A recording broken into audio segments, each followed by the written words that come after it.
Kalau hari ini kan banyak istilah autopilot. Autopilot itu kita hidup sehari-hari ini jalan begitu saja tanpa kita pertimbangkan.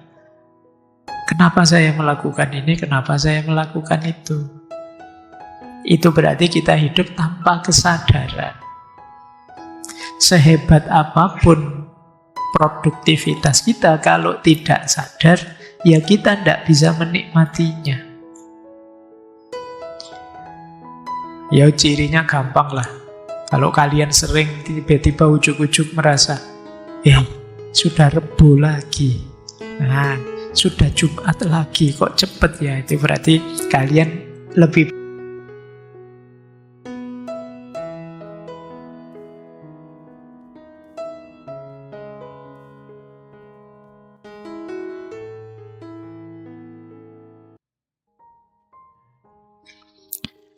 sering saya sebut di banyak momen bahwa manusia itu punya fitrah kebenaran.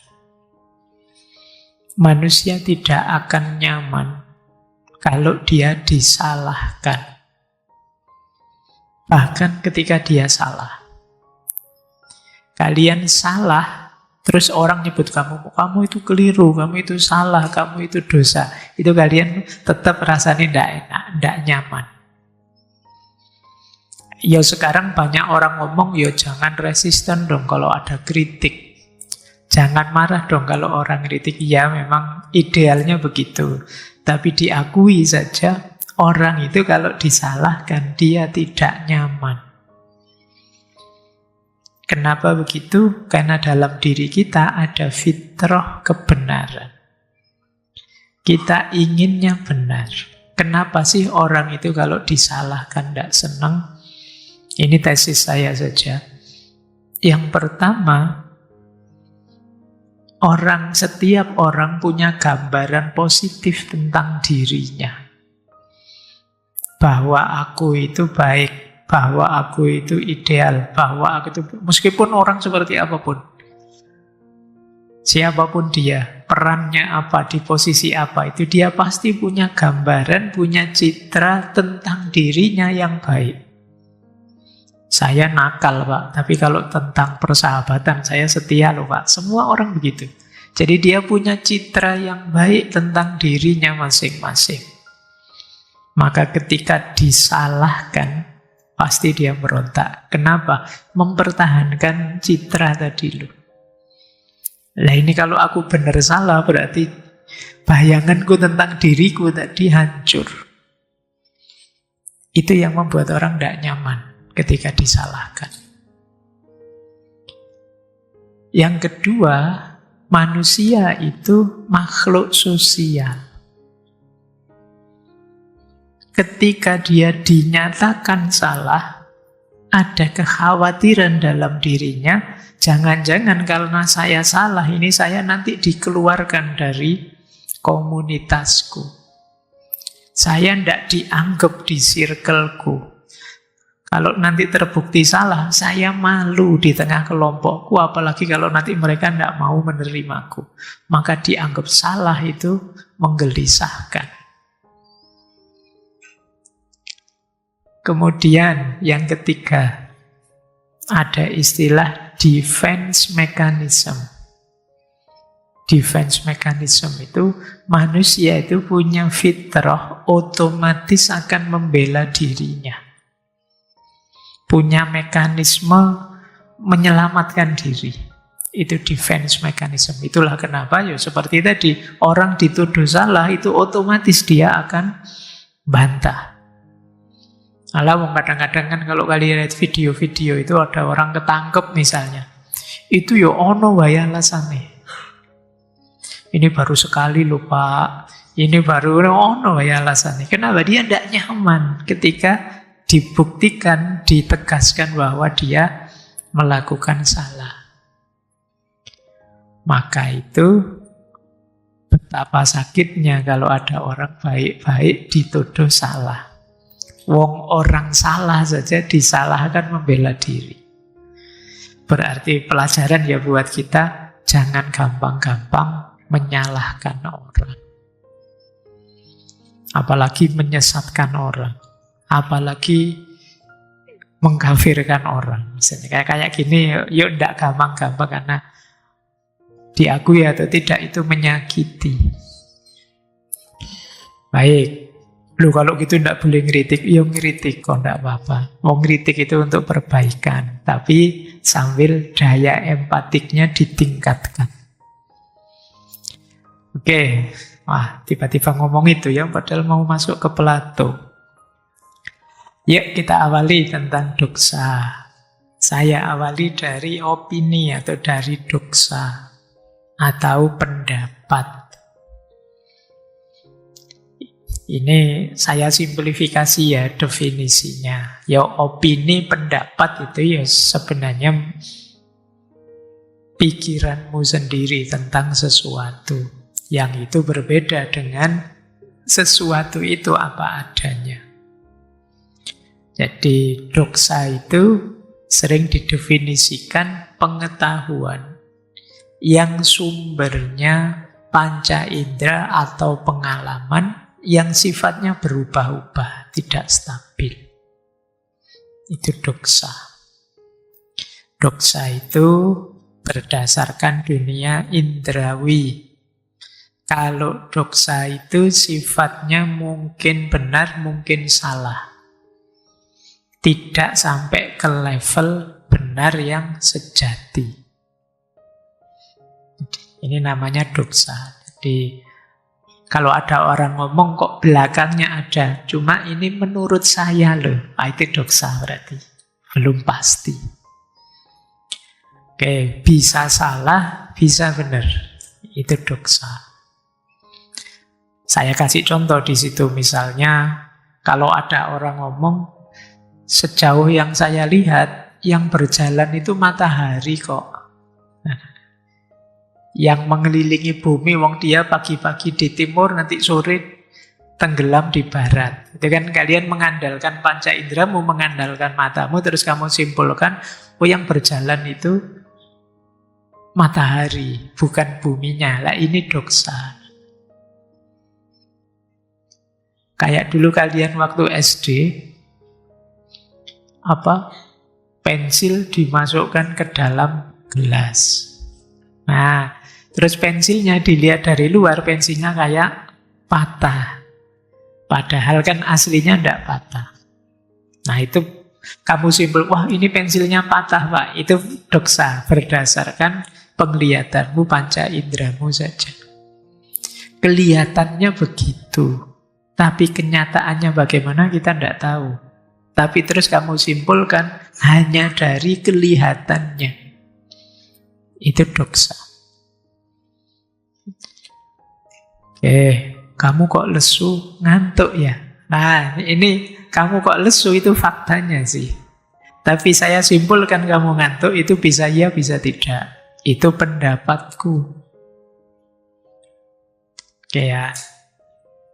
Baik, ya contoh kedua, contoh makanan. Makanan ini enak atau makanan ini tidak enak, itu juga doksa. Bagi saya bisa enak, bagimu bisa tidak enak. Sifatnya tidak universal. Nanti kamu keluar-keluar cerita, wah ngaji filsafat malam hari ini luar biasa. Kamu kan, temenmu yang satu, ngaji filsafat malam hari ini temanya tidak menarik. Baik kamu atau temanmu itu dia sedang menyampaikan doksa. Opininya, pendapatnya. Baik ya, mulai semoga sudah bisa dipahami. Jadi kesan-kesan lahiriah kemudian disampaikan pendapatmu atau opinimu tentang sesuatu tadi. Lawannya doksa kalau di Plato adalah episteme. Kalau episteme ini pengetahuan yang sejati. Kalau doksa lebih banyak mengandalkan panca indera, melihat tampilan. Kalau ini sudah masuk refleksi rasional. Namanya episteme. Dia sifatnya tetap universal. Kerja akal mengarah pada kebenaran yang lebih pasti. Kayak tadi, kalian lihat pensil kok bengkok di dalam air, itu kan akalmu terus bilang, enggak, itu kelihatannya saja bengkok, tapi sebenarnya pensilnya masih lurus kok. Nah, yang bisa bilang begitu dari mana? Akalmu. Ini yang disebut episteme. Ya kelihatannya saja mataharinya yang gerak, padahal itu buminya yang muter. Matahari itu cuma porosnya. Ah, ini akalmu yang memahaminya. Ini namanya episteme. Jadi pengetahuan yang lebih sejati. Yaitu saya kasih contoh. Segitiga itu sudutnya kalau dijumlah ya 180 derajat. Ini yang bisa memahaminya akal. Atau yang kedua, semua manusia fana, semua manusia mati. Sokrates manusia, ya Sokrates akan mati juga. Nah, ini juga episteme. Jadi dasarnya akal, nalar. Jadi ide yang ada di kepala kita. Ini lebih mutlak kebenarannya, lebih universal. Jadi kalau episteme itu kebenaran yang lebih pasti, kalau doksa ini kebenaran yang belum pasti, yang sifatnya opini atau ya kita pakai istilah menurut. Ya. Menurut saya, nah, gitu. Kalau ada orang ngomong kok diawali menurut saya, itu berarti opini. Kalian nggak usah sebaper itu, sengamuk itu. Yaitu menurut dia, kalian punya menurut yang lain juga nggak apa-apa. Hari ini kan kita gampang ke distract opini-opini. Wong ya orang beropini kan haknya dia. Kalau kalian nggak setuju, counter dengan opinimu. Kita kan hari ini hidup di arena opini. Meskipun ya kalau terus-terusan di opini kalian bisa lelah. Kalau bisa ya naik kelas sampai ke episteme. Ketemu kebenaran yang lebih pasti. Jangan hanya berhenti di menurut saya ini pensil ini patah. Dan coba masuk ke lebih dalam dengan akal. Baik, kita akan mendalami dua konsep ini malam hari ini. Semoga kalian kuat ya. Karena ini kalau diperdalam jadi rumit. Tapi dasarnya ini. Ayo, saya kutipkan dulu. Materi-materi kita bulan ini banyak diambil dari Republik. Sebenarnya bukunya ada. Kelihatannya juga sudah diterjemah kalau kalian mau ya.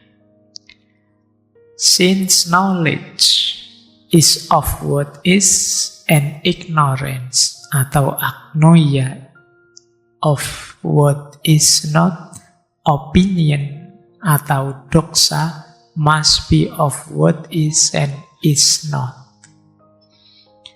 Karena pengetahuan atau episteme berkaitan dengan apa yang benar ada, dan agnoia, ketidaktahuan berkenaan dengan apa yang tidak ada, maka opini atau doxa berkenaan dengan apa yang sekaligus ada dan tidak ada. Jadi pengetahuan kita itu ada 3 level. Ada tidak tahu, kemudian di atasnya ada, kalau tidak tahu namanya agnoia.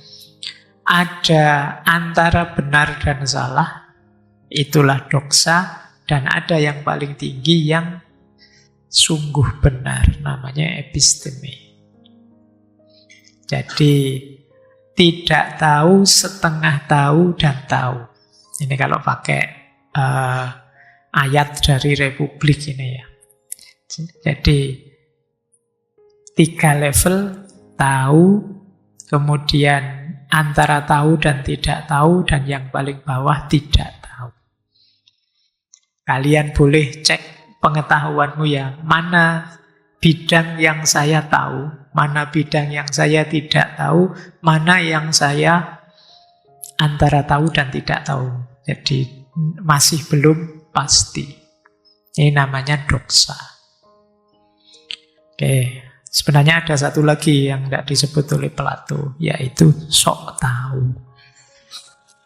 Ya, sok tahu itu orang tidak tahu tapi gayanya kayak tahu-tahu. Oh, itu namanya sok tahu. Kayak ngerti-ngerti, oh itu sok tahu. Ini orang yang tidak sadar.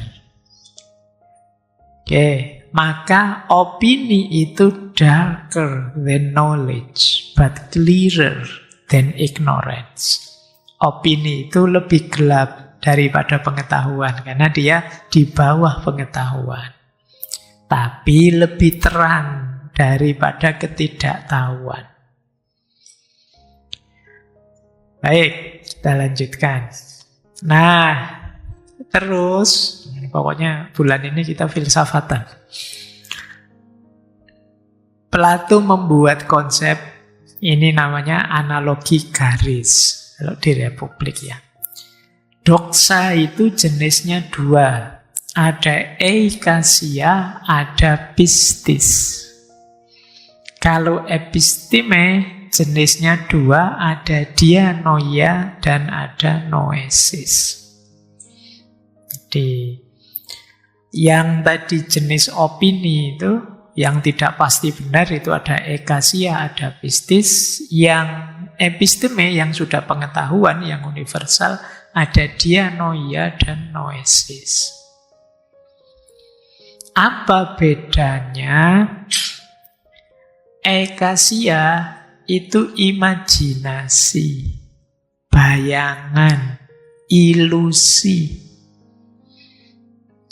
Ini namanya eikasia.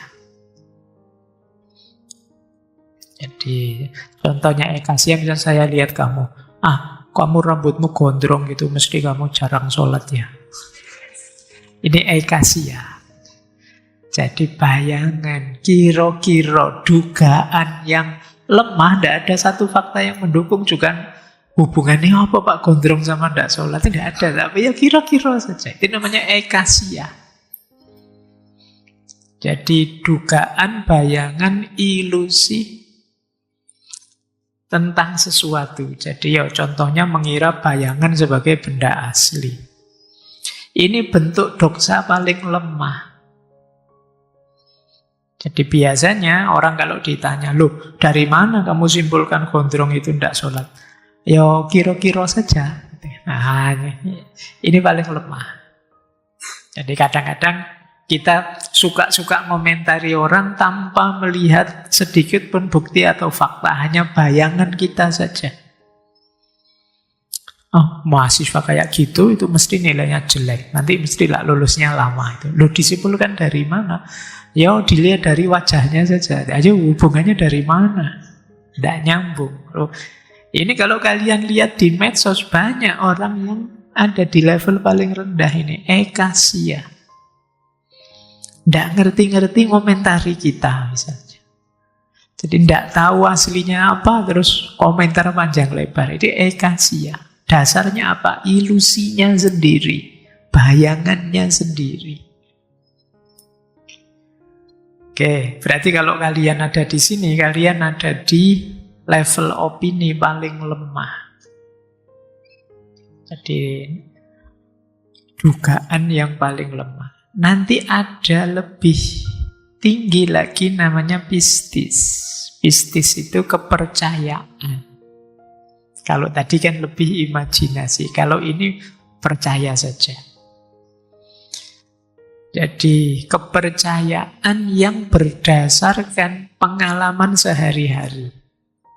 Itu pistis. Ini lebih kuat daripada eikasia, tapi tidak pasti juga. Karena objeknya bisa berubah-ubah. Jadi misalnya ya kalian apalah berdasarkan pengalaman, wah ngaji filsafat itu selalu asik. Tidak pasti juga. Ada banyak sesi yang tidak asik sama sekali. Ketika kamu menyimpulkan di situ, ya mungkin sih sesi yang kemarin yang tentang ini lumayan. Tapi sesi yang itu enggak juga. Jadi klaimmu itu tidak bernilai universal. Orang Indonesia itu ramah-ramah di iklan. Tapi ya kenyataannya yang ngamuan juga banyak, yang baperan banyak, tersinggungan banyak. Jadi tidak salah sih klaimmu, tapi spesifik konteks apa dulu, situasi yang mana dulu. Ini namanya pistis. Kalian sudah percaya duluan, dasarnya pengalaman selama ini. Oke, ini pistis. Saya tidak mau deket-deket suku sana. Suku sana itu tidak enak, orangnya tidak asik. Ini pistis. Mungkin karena pengalaman tertentu sebelumnya dengan suku yang tadi. Tapi jenisnya masih doksa. Jadi masih hanya opini. Tidak pasti benar. Kebalikannya kalau episteme. Episteme jenisnya dua. Ada dianoia dan noesis. Dianoia itu pemikiran rasional kayak matematika. 1 tambah 1, 2. Setengah lebih kecil daripada 1, itu dianoia.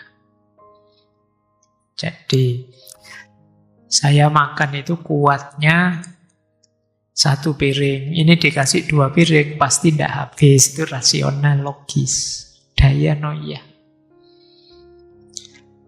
Saya biasanya tidur itu jam 8. Ini sudah setengah 9. Pantes aku ngantuk. Dianoia. Masuk akal. 1 tambah 1, 2, 2 tambah 2, 4, dianoia. Tapi ada yang lebih tinggi, namanya noesis. Noesis ini pemahaman yang murni akal. Ini oleh Plato disebut episteme sejati. Misalnya tentang keadilan, kebajikan. Ini noesis. Adil itu baik loh. Itu sudah tidak terbantahkan oleh akal kita. Bahagia itu membuat kita nyaman dalam hidup. Itu susah membantahnya. Nah ini noesis namanya. Oke, jadi nanti kalau kalian punya gagasan apapun coba dicek ya. Antara doksa dan episteme. Kalian ada di mana?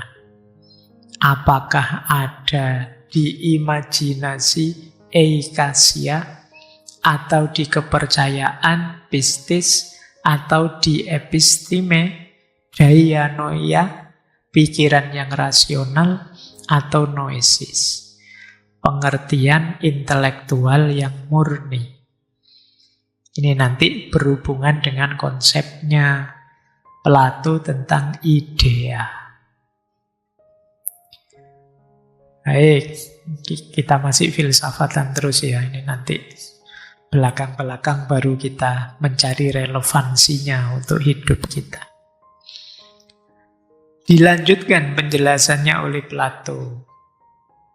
Opini itu meskipun benar, levelnya tetap di bawah episteme.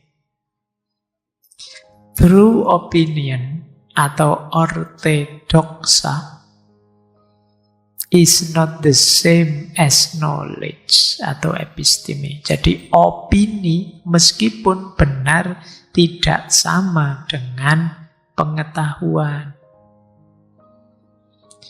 Kenapa begitu? Karena opini yang benar itu memang baik dan berguna seperti pengetahuan, tapi sifatnya tidak menetap kebenarannya.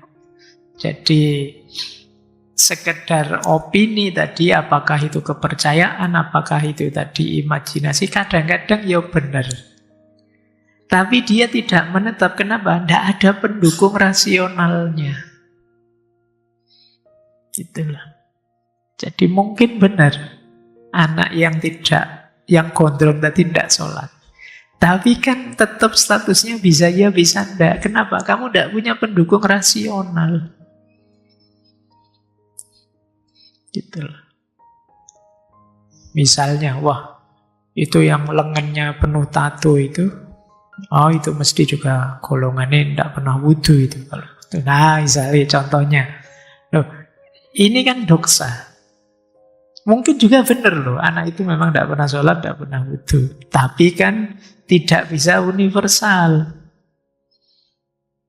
Ada juga nanti yang punya tato sih, tapi rajin sholat. Kita tidak bisa menguniversalkannya. Jadi opini benar itu tidak selalu setara dengan episteme. Anak filsafat itu biasanya kalau ngomong bulat misalnya. Mungkin benar, contohnya banyak. Tapi kan tidak bisa kita anggap universal semuanya begitu. Nanti ada orang yang menjelaskan filsafatnya gampang, tidak bulat. Jadi, true opinion, ortodoksa, itu tidak membuat dia jadi episteme. Kenapa? Ya dia dasarnya pengalaman, asumsi, kepercayaan yang bisa saja untuk konteks A cocok, untuk konteks B tidak cocok. Untuk dia bisa selevel episteme, syaratnya apa? Tambahi logos, tambahi argumen rasional, baru. Jadi makanya di tulisannya Plato di Mene itu ada pandangan begini. Pendapat yang benar itu berharga, tetapi dia akan lenyap dari jiwa apabila tidak diperteguh oleh alasan rasional. Diperteguh oleh alasan rasional itu gini deh. Coba ya. Tadi kembali ke contoh tato tadi. Tato jenis tertentu orang ini mesti tidak pernah wudhu. Misalnya tadi. Loh kenapa kamu bilang begitu? Karena tato jenis itu air tidak bisa kena kulit misalnya. Jadi meskipun dia wudhu ya batal wudhunya. Nah ini ada reasoningnya. Kalau ada ininya lebih kuat. Misalnya ada orang ngomong, kalau mau ke MCS itu belok kiri ya. Misalnya. Nah, ini masih opini. Dia bisa valid kalau ditambahi reasoning. Karena kalau kamu dari barat kok belok kanan, ketemunya warung apa, hotel apa di sebelah sana itu. Jadi belok kiri karena di sana ada. Jadi ada penjelasan reason rasionalnya. Oke. Baik. Jadi doksa ditambah logos baru jadi episteme. Tidak doksa yang benar pasti episteme, tidak begitu. Jadi carikan dulu pembenar rasionalnya. Jadi ketika ada alasan rasional, baru doksa tadi naik kelas jadi episteme. Tidak sekedar opini sekarang, karena ada argumennya. Orang Indonesia itu ramah-ramah, terus dijelaskan. Karena budaya asli Indonesia itu begini loh. Jadi kalau ada orang tidak ramah, berarti dia tidak layak disebut orang Indonesia. Nah, mungkin dia sudah keluar dari budayanya sendiri. Nah ini terus jadi universal pandangannya. Jadi episteme. Anak filsafat itu bulat kalau ngomong. Nah misalnya, terus dijelaskan, maksudnya begini loh. Filsafat itu tidak sekedar bicara yang dangkal, yang luar. Dia selalu masuk ke dalam. Nah masuk ke dalam ini biasanya ada penjelasan tambahan ini, penjelasan tambahan itu. Sementara orang itu maunya jawaban simpel. Orang pinginnya langsung saja A apa langsung saja B. Jadi ketika orang filsafat ngomong agak dalam, bagi dia terus jadi bulet. Alah ruwet. Nah, jadi ini ketika ada logosnya, ada penjelasannya, terus oh iya, jadi kebenaran sekarang. Yang sebelumnya kamu bantah, yo bisa ya, bisa enggak Pak. Teman saya ada yang enggak bulat, ada yang enggak. Tapi begitu dijelaskan, oh kalau maksudnya itu ya memang benar.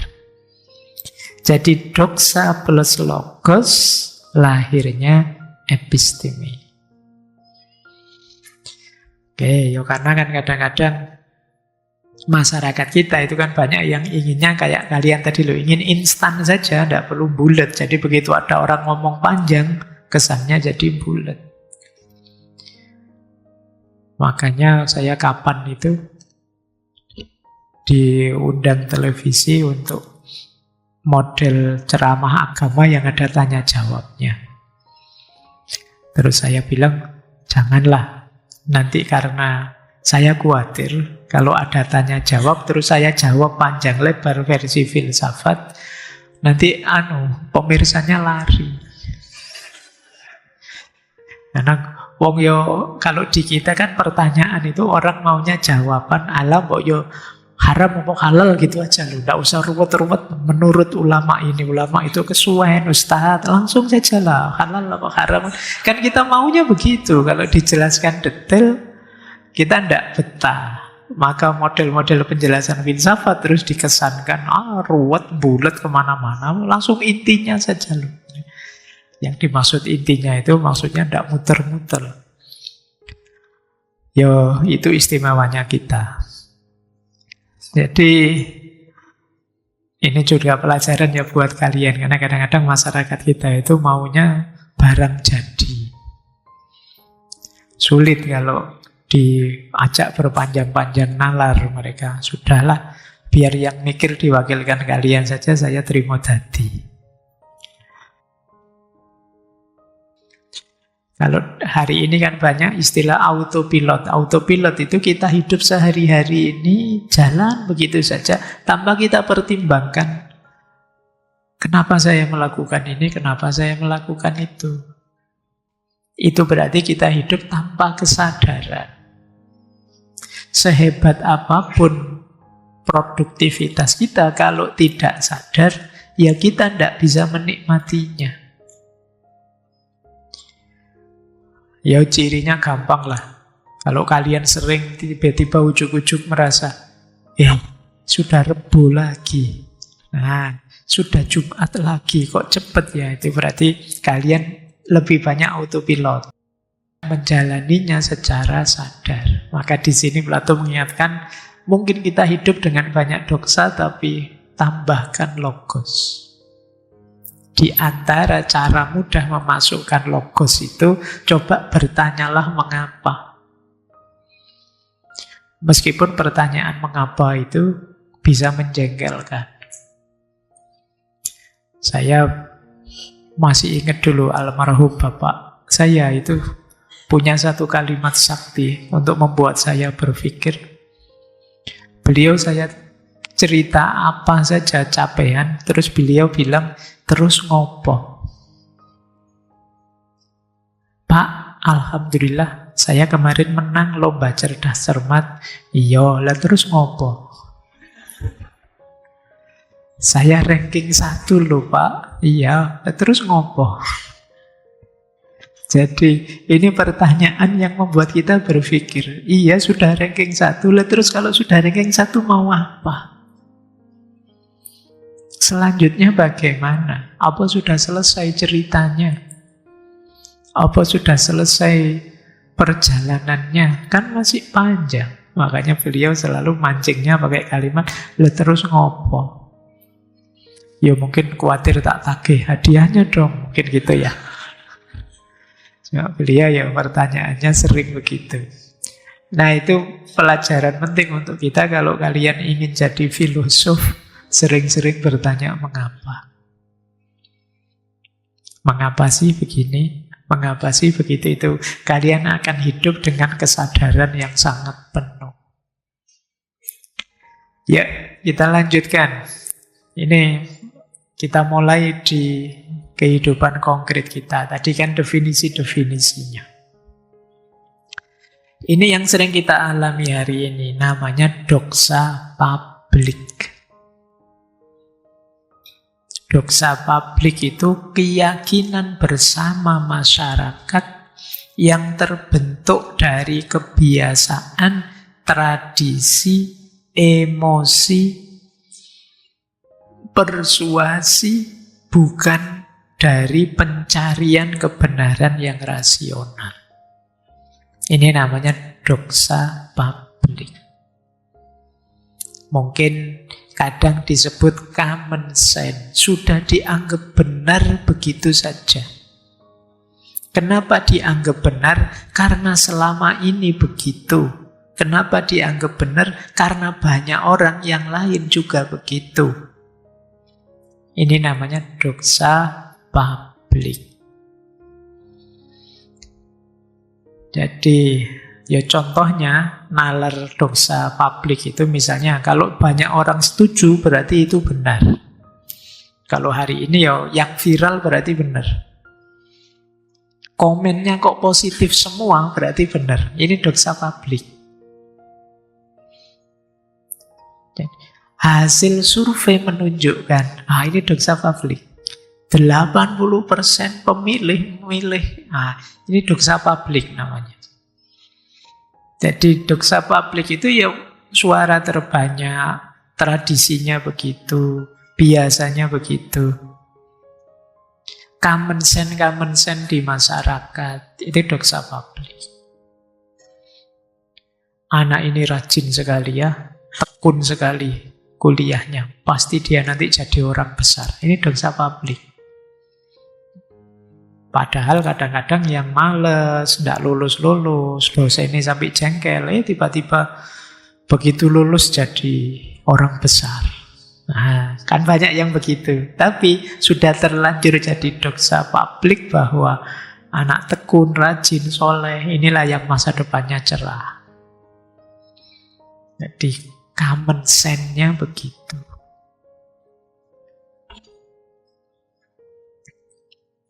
Jadi ini salah satu contoh sederhana kalau teman-teman ingin memahami apa itu doksa publik. Oke, kita lanjutkan. Nah, dengan doksa publik inilah nanti Plato antara lain mengkritik model demokrasi. Jadi dalam Republik beliau mengkritik demokrasi. Kenapa? Karena demokrasi itu kan memutuskan keputusan-keputusan politik dengan dasar opini mayoritas. Berarti nanti yang terpilih bukan karena orangnya memang layak memimpin, tapi karena memenangkan suara mayoritas. Istilahnya Plato, kebenaran dikalahkan oleh popularitas. Itu demokrasi. Jadi ini salah satu contoh gambaran yang sangat dikritik oleh Plato. Ya silakan nanti kalian, saya tidak tahu setuju apa tidak dengan pandangannya Plato ini. Jadi ada analogi karena nanti Plato menawarkan philosopher king. Bahwa yang layak jadi raja, jadi pemimpin itu harusnya para filosof. Ini kita bahas 2 minggu yang akan datang di minggu ketiga bulan ini ya tentang philosopher king ini. Kenapa sih harus filosof? Makanya kalian kuliahlah filsafat kalau ingin jadi presiden. Karena yang layak itu ya philosopher king kata Plato loh ya. Ya sayangnya ngaji filsafat tidak ada ijazahnya. Jadi kalian tidak bisa mengandalkan ngaji filsafat. Jadi kenapa begitu? Yo, kata Plato yang harusnya memimpin itu ya bukan karena dipilih suara terbanyak-banyak orang, tapi harusnya dia yang memang benar berkualitas bisa memimpin. Tapi dalam sistem demokrasi, yang mimpin adalah yang paling populer. Apalagi nanti ketika ada manipulasi-manipulasi untuk membuat seseorang terkenal atau tidak terkenal. Ini semakin memprihatinkan. Kata Plato, inilah bahayanya doxa publik dalam ranah politik. Terus beliau menjelaskan lagi hubungannya doxa publik dengan orang-orang pinter yang nyari untung mereka sendiri, yaitu kaum sofis. Mungkin dulu pernah kita bahas ya, satu sesi tentang sofisme. Sofisme ini banyak isinya guru-guru atau orang-orang pinter yang dengan kepinterannya mereka mencari keuntungan. Termasuk antara lain memanfaatkan doxa.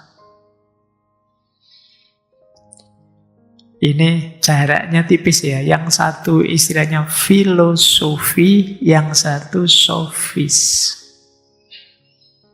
Ini rival kalau sama Sokrates. Jadi kaum sofis itu menjadikan doxa bahan baku retorika.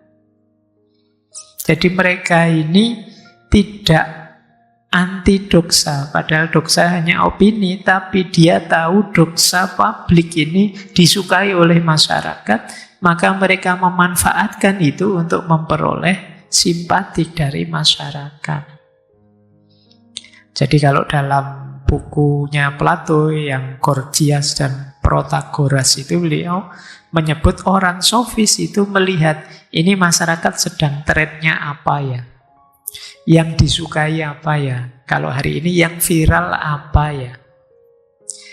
Terus dia mengambil doxa itu sebagai bahan retorikanya, sehingga terus orang banyak merasa, wah orang ini mewakili kita, orang ini suaranya cocok dengan mau kita. Yang dari situ nanti dia mencari keuntungan. Ini sofis namanya.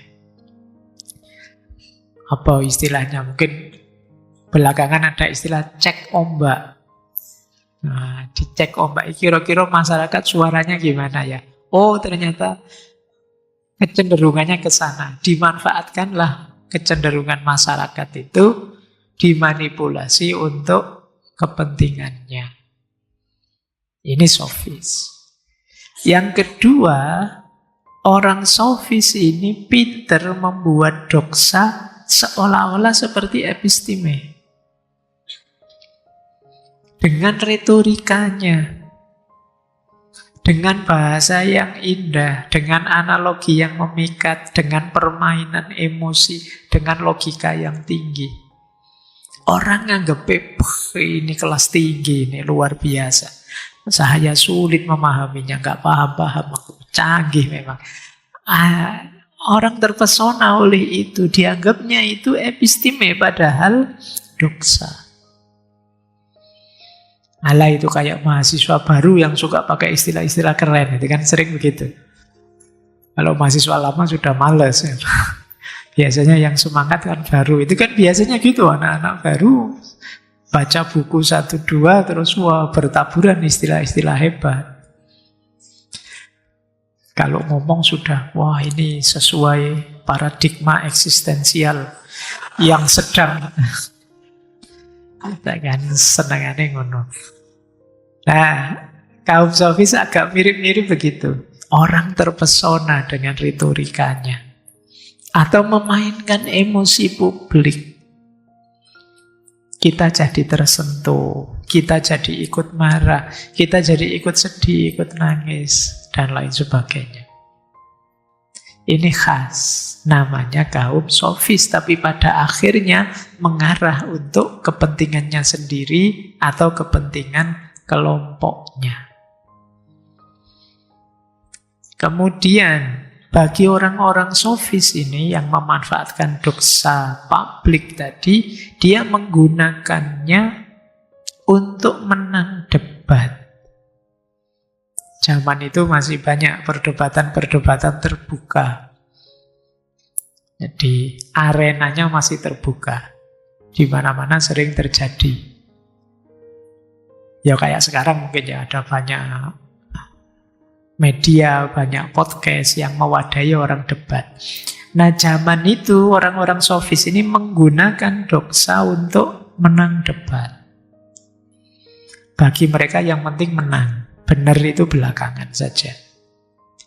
Jadi, kata Plato, orang-orang sofis itu tidak peduli keadilan dan kebaikan. Yang penting kemenangan.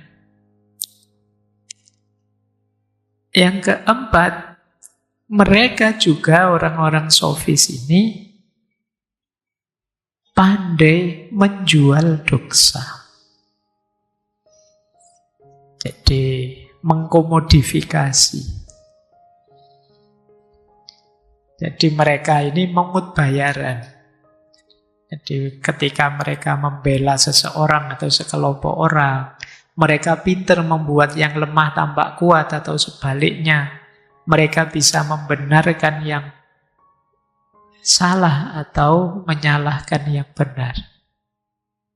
Ini kelompok sofis. Salah jadi benar itu kan tergantung argumennya saja. Nah, kalau sudah mentok kan kalian tinggal pakai dalil yang populer itu kan. Biasa Pak, kita kan manusia Pak. Kita bukan malaikat. Wajar saja kalau salah, itu argumen mentok sudah. Itu kayak zaman dulu, gimana saya ceritakan ya, zaman dulu ada mahasiswa sama mahasiswi KKN digerebek orang kampung karena masuk kamar berdua. Paham lah ya, masuk kamar berdua kan tidak mungkin tadarusan, tidak mungkin tahajud.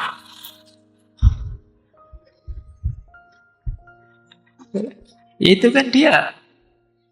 Ya terus orang kampungnya WA, Pak Faiz leres nih mahasiswanya. Oh nje Pak, itu kebetulan terus ya, terpaksa harus saya yang wawancara dia. Terus dia ini menggunakan kepintarannya untuk mahasiswa. Ilmunya banyak untuk bantah. Dia kalimatnya, salah saya apa toh Pak? Wong ini pacar-pacar saya sendiri. Suka sama suka. Loh.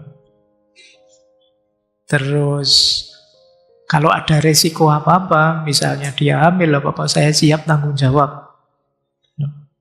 Salahnya di mana saya? Dosa itu Mas. Dosa saya siap nanggung. Ayo. Bantai piye kamu kalau dia siap nanggung itu. Demi cinta saya Pak, neraka saja saya berani. Ayo. Kamu harus nasihati gimana? Itu pinternya orang membalik kata bahwa yang benar jadi salah, salah kelihatan jadi benar. Pak, saya ujian nyontek ini, nawa itu saya birrul walidain Pak. Lalu itu kan bantai ya susah itu kalau dia. Gini loh Pak, cara berpikirnya. Kalau saya nyontek kan kemungkinan nilai saya bisa tinggi. Nah kalau nilai saya tinggi, orang tua saya kan bahagia Pak. Jadi ya niat saya membahagiakan orang tua. Terus, tapi kan kalau ketahuan nama baikmu di depan orang-orang, di depan Allah juga, ya setiap perjuangan memang ada pengorbanannya kan Pak. Tidak semuanya sukses. Jadi, ini cara berpikir begini-begini, mungkin kalian susah ya bantahnya, tapi itulah yang dilakukan antara lain oleh orang-orang sofis ini. Makanya dulu ketika kita belajar logika, itu ada satu klausul yang saya sebutkan itu kan, tidak selalu yang kita tidak bisa membantahnya berarti dia benar. Ada kalanya memang kita saja yang memang kurang canggih sehingga tidak bisa membantah. Tapi sebenarnya itu salah. Jadi tidak semua yang kita tidak bisa jawab itu berarti saya yang salah, dia yang benar. Karena kadang-kadang ya kita kalah pinter saja. Kadang-kadang bukan kalah pinter isinya, cuma kalah pinter ngomongnya saja. Nah, itu yang disebut retorika tadi. Baik, ini doksa publik yang oleh orang-orang sofis jadi komoditas.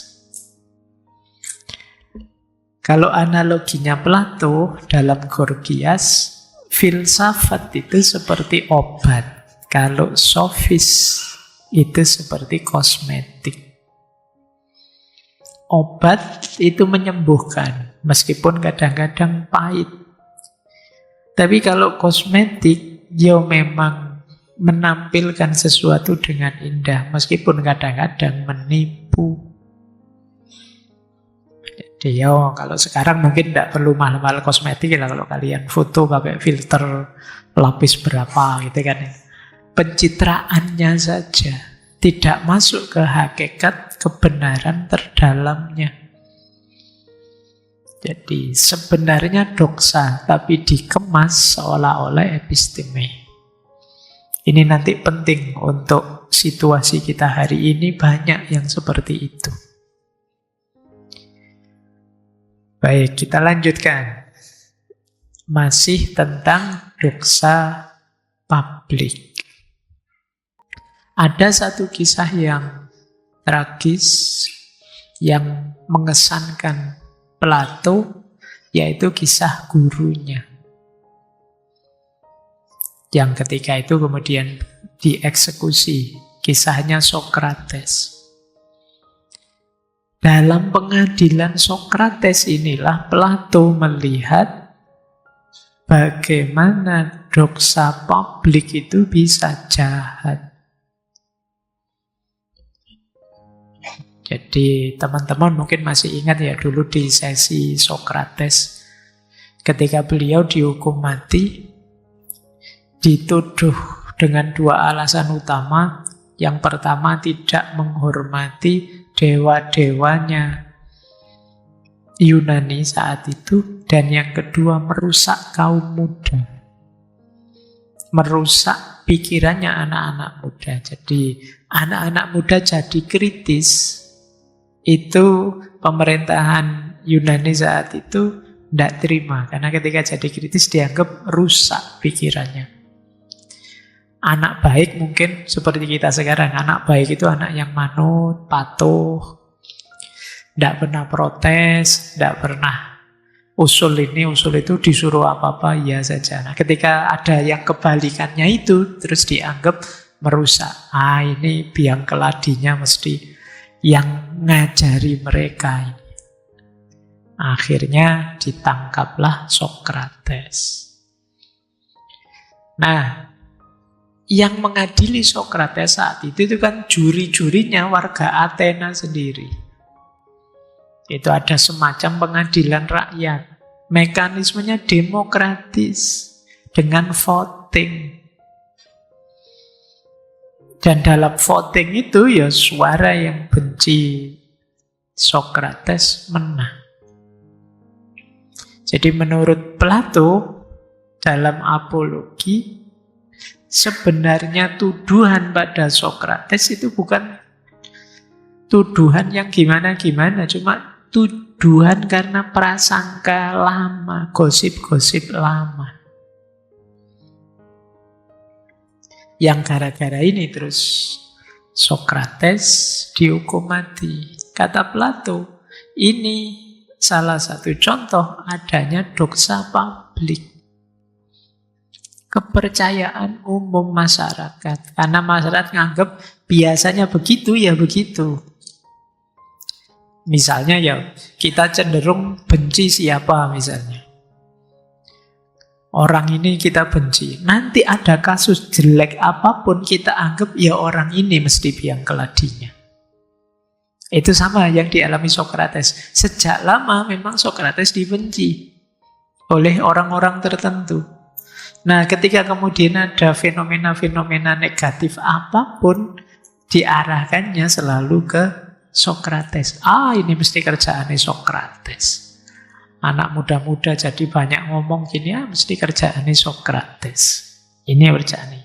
Nah, itu yang dilihat oleh Plato, itulah doxa publik. Jadi, doxa yang beredar luas, diterima tanpa dikritisi secara rasional, dipandang lebih kuat daripada bukti-bukti. Jadi bukti-bukti mungkin meringankan Sokrates, tapi begitu voting, kalah Sokrates. Karena juri-jurinya sebagian besar termakan doxa tadi. Disitulah nanti terus Sokrates dihukum mati, dieksekusi dengan cara minum racun. Oke. Kata Plato, kenapa sih doxa publik itu bisa mengalahkan logos? Common sense, pandangan umum mayoritas masyarakat bisa mengalahkan kebenaran yang rasional, masuk akal. Ada beberapa alasan. Yang pertama, emosi. Emosi massa itu biasanya lebih kuat. Kata Plato, jurinya dipengaruhi oleh ketakutan, ketersinggungan, kebiasaan lama. Juri-juri ini takut kalau dia ngambil pandangan yang berbeda dengan common sense, dengan doxa publik, dia juga dianggap komplotannya Sokrates. Padahal dalam ceritanya kan ada banyak kesempatan Sokrates itu ditawari, ayolah kamu pergi saja dari kota, jangan mau di sini, minggatlah sejauh-jauhnya, tidak apa-apa. Ya tapi Sokrates tidak mau. Jadi juri-jurinya ada yang ketakutan, ada yang tersinggung, ada yang kaku dengan tradisi lama. Akhirnya ya ikut memvonis Sokrates. Kemudian orang yang menuduh Sokrates menggunakan retorika yang persuasif. Retorika persuasif itu memainkan emosi massa. Sementara Sokrates hanya menggunakan logosnya, argumentasi rasional. Tapi kalau masyarakatnya level doxa, retorika akan lebih diterima dibandingkan kebenaran. Jadi masyarakat yang level doxa, itu dia akan lebih menerima common sense yang lain gimana, yang viral apa, yaitu yang diikuti. Dibandingkan meskipun ada yang menunjukkan yang benar ini loh. Ya, itu yang membuat Sokrates tetap dihukum mati pada akhirnya. Jadi apa orang-orang Yunani itu tidak cerdas ya? Padahal kan banyak filosof zaman itu. Mungkin pertanyaanmu itu. Tapi masyarakatnya, kata Plato, memang lebih banyak dipengaruhi doxa-doxa tadi. Itu yang membuat kemudian ya tetap Sokrates tidak terampuni. Baik. Nah, seandainya menghadapi situasi ini bagaimana? Kata Plato, meskipun dituduh dengan alasan yang tidak rasional, Sokrates tetap kokoh memegangi pandangannya, tetap lebih milih episteme. Jadi bagi Plato, pengadilannya Sokrates membuktikan yang pertama, demokrasi, ini kalimat dari Plato ya. Demokrasi yang dipimpin oleh opini massa, oleh doxa tadi, bisa menghukum orang yang paling bijaksana. Jadi ini sederhananya, mungkin teman-teman sering dengar istilah ya, ada orang itu yang benere dhewe, ada yang benere wong akeh. Ada orang yang suka-suka dia. Kita menyebutnya oportunis. Atau kita menyebutnya anarkis. Bisa saja begitu. Tapi ini maksudnya yang benar sakarepe dhewe. Tapi nanti ada orang yang terseret oleh benarnya orang banyak. Benarnya orang banyak itu asal disepakati orang banyak, dianggap benar sudah. Padahal benarnya orang banyak juga tidak pasti benar. Bayangkan misalnya kalau kita, yuk di ngaji filsafat kita sepakati ya, mulai minggu depan ngajinya tidak pakai baju ya, misalnya. Ini kan salah secara hakikat kebenaran. Tapi begitu kita semua sepakat, setuju Pak, semua setuju. Senang mungkin Pak, lebih semangat saya berangkatnya misalnya. Setuju semua. Terus minggu depan kita ngajinya tidak pakai baju semua. Dan tetap jalan. Kenapa? Wong sudah kita sepakati. Kalau ada yang pakai baju, dialah yang kita salahkan. Ayolah kok kamu pakai baju, gimana kamu itu? Kemarin sepakatnya tidak pakai baju. Jadi gambaran benernya orang banyak itu seperti itu. Ya kalau kebetulan kesepakatannya pas baik, alhamdulillah. Bisa saja ada kesepakatan yang negatif. Kita sepakati ya, kalau di desa kita ini, judi boleh saja ya, tidak apa-apa ya. Ini bisa begitu, narkoba boleh saja ya, bisa begitu, kesepakatannya orang banyak. Maka bagi Plato tidak. Jadi kesepakatan orang banyak tidak boleh mengalahkan kebenaran episteme tadi. Jadi kebenaran tidak akan aman kalau keputusannya dasarnya mayoritas. Bayangkan kalau situasinya seperti yang digambarkan Ronggo Warsito, zaman edan. Menangi zaman edan, semua orang edan. Hanya 1-2 yang tidak edan. Loh, orang yang tidak edan ini nanti yang akan dianggap edan. Kenapa? Dia beda sendiri. Ini kan yang disebut oleh Foucault bahwa waras dan tidak waras itu ya tergantung definisi yang punya kuasa. Kebetulan yang punya kuasa yang mayoritas, ya yang mayoritas ini yang berkuasa atas. Ini baik, ini buruk. Kalau ini boleh, itu tidak boleh.